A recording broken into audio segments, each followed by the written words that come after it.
Hello, my name's Emily. I'm an artist and jewellery maker and welcome back to my channel. Today's video is going to be a good old-fashioned swatching session because my last video was a good old-fashioned art haul. I thought I'd show you all the bits that I got for my birthday, Christmas and Black Friday, and the bits that are swatchable I will swatch in today's video. The first item is from Schminke Horrordam, and it is one of my most favourite watercolours I have used in recent times, and it is the Shire Yellow from one of the super granulating range. I believe this is the Shire range, hence the fact it's called Shire Yellow, and it is like a mustard ochre sort of shade, slightly more olivey in undertone, and it granulates almost like a violet grey, and it's really quite transparent, but it works beautifully for certain elements of like botanical pieces as backgrounds. I also love it for adding things like to be a little bit more murkier. It's absolutely gorgeous, one of my favourites.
We then have some acrylic gouache from Turner, and I bought 3 colours. I bought Apricot, which is to replace a Jaune Brilliant that I had from Holbein, and I'm really pleased I got this colour. It's a lovely, slightly more muted version of that Jaune Brilliant, but it has a bit of a duskier element, a bit deeper, which I really like.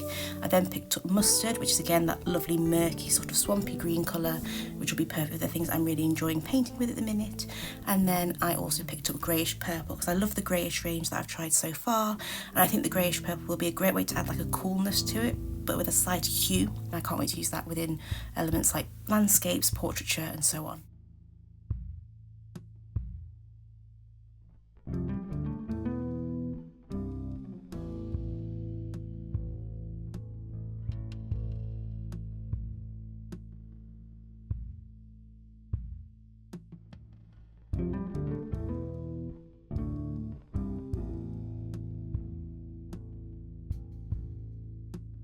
Next items I'm going to swatch are some of my favourite acrylic paints, so I thought I'd have a few more colours because the colour range is really vast, and these colours are fabulous convenience colours, especially while I'm doing this still life piece that has a lot of almost berry tones and soft, almost sunsetty colours. So I picked up the shade Naples Yellow Red, again quite similar to the Jaune Brilliant that I was trying to replace, but this time it's more of like an acrylic paint formula, so it's a good colour to have, and in a different formula that I haven't tried in this sort of colour.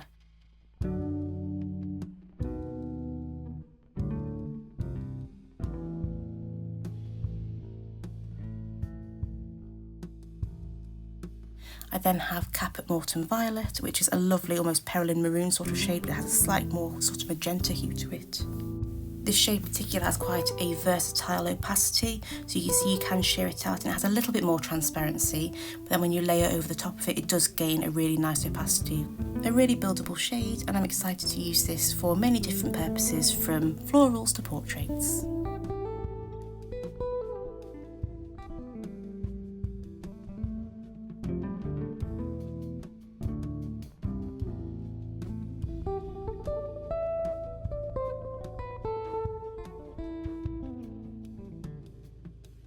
The next 2 shades are definitely ones with portraiture in mind, but will also be great for certain elements like mortar in landscapes or even architecture pieces. And I picked up Naples Yellow Light and Warm Grey. They will also be great for mixing to make things either a little bit more creamy ivory tone for the Naples Yellow Light, or a little bit more of like the grungy effect with that warm grey. It's got a little bit of an element of like titanium, unbleached titanium to it, which I really like, and I'm really excited to have this for it. It would be great even just like for dirty blonde hair, elements of like paths in landscapes, even certain bark textures and stuff. And again, it's quite similar in the sense that you can really sheer it out. It's quite a versatile formula.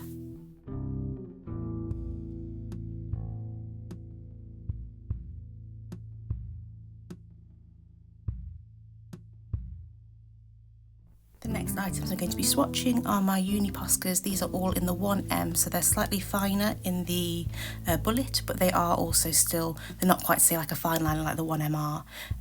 I picked up the shades Ivory, which is a very popular shade that I'm using at the minute in my work. I quite like using this as highlights instead of white because it does have that slightly more sort of golden lit from within shade. I then picked up Beige, which is great for portraiture, but I'm also enjoying that as like little details if I'm not wanting things to be quite so stark or still on the element of neutral, if that makes sense. I then picked up Red Wine, which I think could be great for things like lipsticks, but also outlining things like, I've got this idea of a rose with like a red sort of burgundy rose, and having this as the veins in the leaf. I know that's quite common in certain rose breeds, so I thought that'd be quite interesting to use within that and experimenting. And I then picked up the shade Brown. I think this will be really useful for a lot of different things, from fur in animals, or even just a outline that's just a little bit less harsh, and this is quite like a nice warm caramel brown.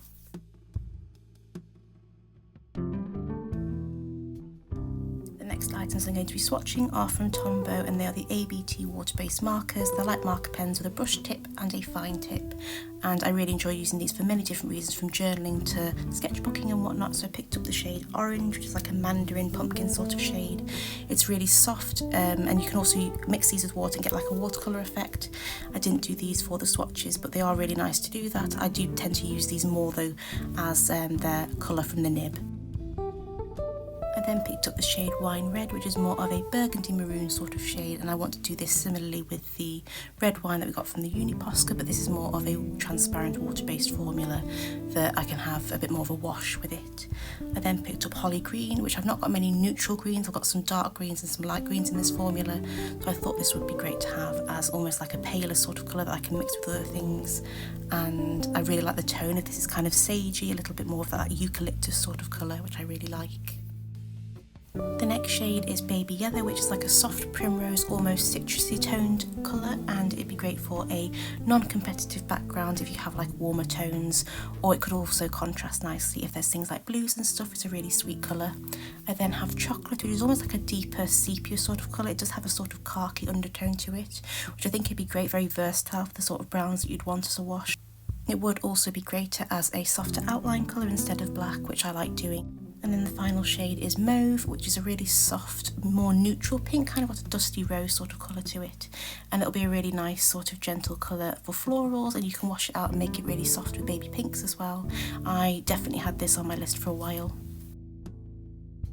I then have a couple of Derwent Lightfast colours that I wanted to swatch, and I got the shades Taupe and Sienna. Taupe is almost like a very cool tone brown, and it's slightly deeper than I expected, but I think that'll work really well for what I'm after. It's kind of got a slight lilac hint to it, which kind of adds to that coolness without it being too grey, which I really like. The Derwent Lightfast are a little bit more powdery in texture, but they are slightly more waxier than, say, a Caran Luminance, which would definitely feel more pastel-esque, and the Lightfast quality means that they're slightly more pricier, but then the quality and longevity is basically the highest it can possibly be, which means that your artworks will last and stand the test of time, which is what you want from a quality art supply like that. And then the Sienna colour is like a slightly more neutral terracotta shade. It just has a slightly more deeper feel to it, which I really like. I think it'd be nice for those sort of chestnutty tones, but a slight softer sort of colour, which would be great for furs and whatnot. The next art supply definitely was the one I was most excited to swatch, because I've never used anything like this before, but I've seen people use these as a way of adding luminosity to certain paintings, so I could not wait to try this, and I think layering over watercolours will be absolutely fantastic. I ended up using some slightly more inexpensive eyeshadow powder applicators to apply these, because you can get ones that are specifically for pan pastels, but I presume they're basically like this, and the effect I got with these was just what I wanted anyway, so they work quite well. As you'll see, they really blend absolutely gorgeous. The colours are really pigmented. I thought they'd be slightly more transparent, but then they buff out really beautifully as well. This is the shade Hansa Yellow Tint, and it's like a soft, again, almost like that primrose ivory type tone, and imagine this as like a, I'm feeling like a firefly painting with this, and having this as like the edge of the glow. I think it would look absolutely fantastic, and the way that they buff out and blend is absolutely exceptional. I cannot wait to use these in my paintings and sketchbooks and whatnot. I will probably have to use a fixative to fix these because they can blend with the finger as well, and I wouldn't want them to disrupt in the rest of my paintings and sketchbooks, but I am so thrilled to try these out, and I'm really excited to see the other colours as well.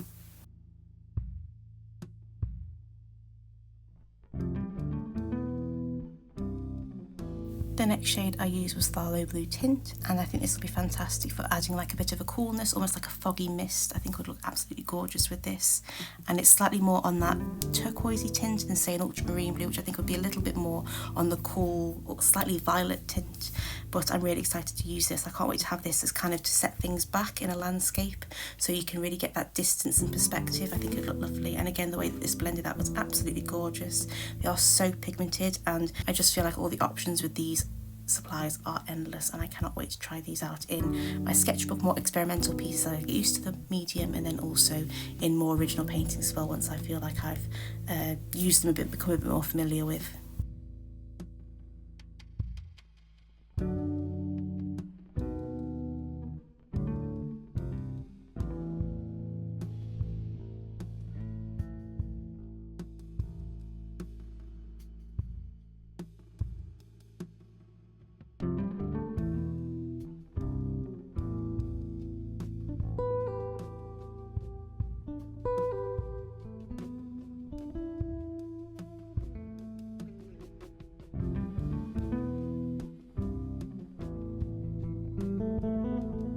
I then got the shade Magenta Tint, which is a cool tone pink, and I want to use this more in florals to really get that soft sort of focus look, especially if I want to almost get that appearance as though like a macro painting where there's that aperture.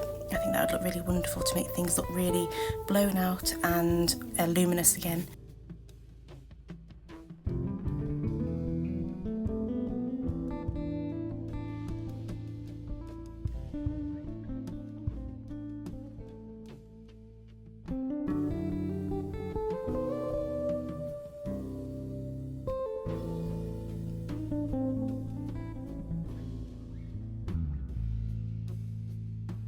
I did also buy 2 Caran Luminance pencils, and I bought the shades Sepia and Burnt Ochre 60%. I feel like these will also go really well with the Derwent Lightfast pencils that I purchased as well. This formula is definitely more on that sort of powdery and very blendable. You can even use your finger to blend certain elements with that, which I really like. And they do also layer probably the best out of all of them. I haven't had a problem with laying Caran Luminance pencils over any medium so far, whereas sometimes anything that's got a little bit more of a waxier tones, or anything that's a bit too oily, for example, does tend to layer a little bit more differently than say a Caran Luminance, which I really like. The quality and the versatility of these pencils are fantastic, and this really dark brown sepia I think again will be really lovely to use as like an outline that's similar to black but just a little bit softer, especially for more neutral pieces like in trees and whatnot.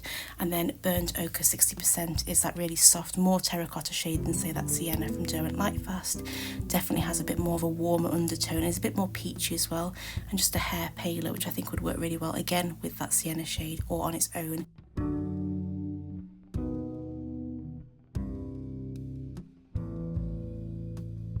Also from Caran, I picked up 4 of their Neocolor 2s, which are the water-soluble formulas.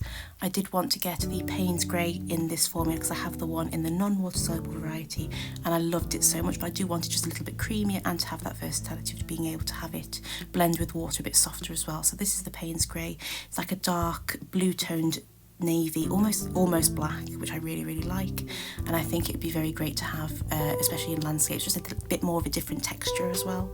I then picked up Periwinkle Blue, which I think could be a great pop of colour, a great highlight shade on certain elements, just to give a bit more of a vibrancy on anything else that is fairly neutral.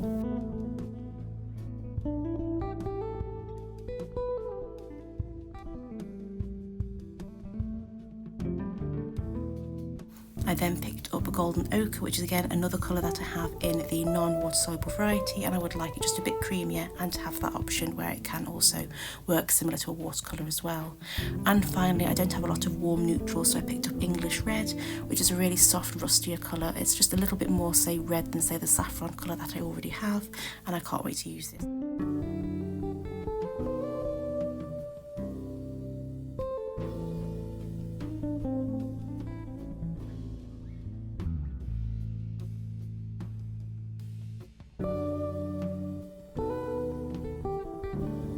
Again, these are all water soluble, so if you blend water over the top of them, they do act similar to a watercolour.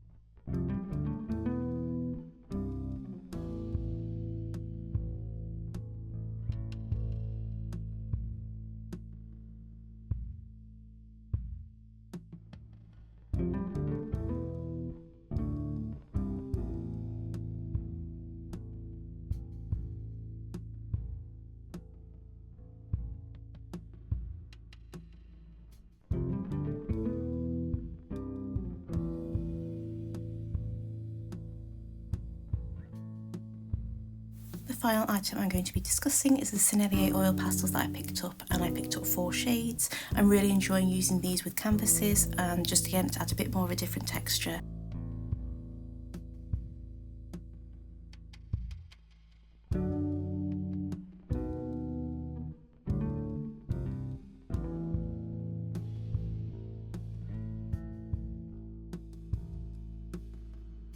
So the shade I just swatched there was Barite Green or Barite Green. This is yellow grey. I realised in the haul video I was a bit concerned the colours didn't really match in the bullet, as it were.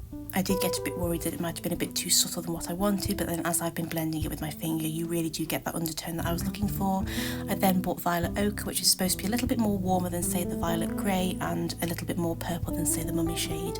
And finally I got Coral, which is definitely more of a transparent shade, but I really like that. I think it will be a great way to add like a wash of colour, a different texture, and it blends a lot more. It's a bit more creamy, which I'm really excited to use. I'm actually really impressed with this form, and it's not quite what I expected from this Coral shade, but I'm really happy I have it. It's kind of turned out better than I expected. But that, my loves, is the end of this video. I really hope you enjoyed this video. If you like this video or like me, please do subscribe to my channel. I would love to have you here and join me on all of my arty endeavours. I'm going to be using a lot of these in my sketchbook and in my paintings. I'm currently working on a new still life, which I'm really excited to. I'm actually going to start doing that a bit more now because I feel like I need to just paint my feelings, as it were, and I just want to kind of slap a load of paint on a canvas and see where I go from there. Thank you so much for spending a little bit of your day with me. I have popped all my links in the description box as well, so if you want to have a look at my Etsy shop where I sell all of my polymer clay jewellery and some prints and whatnot as well, then please do check that out. I also have my Instagram, my personal Instagram, and everything else that you may want to have a look if you want to be a little bit nosy about what I'm up to. I can't blame you, I love being nosy myself, so go for it. Thank you so much for joining me while I play and swatch some new art supplies. I really hope you have a truly magical rest of your day. Please stay safe out there, and I'll see you in the next one. Bye!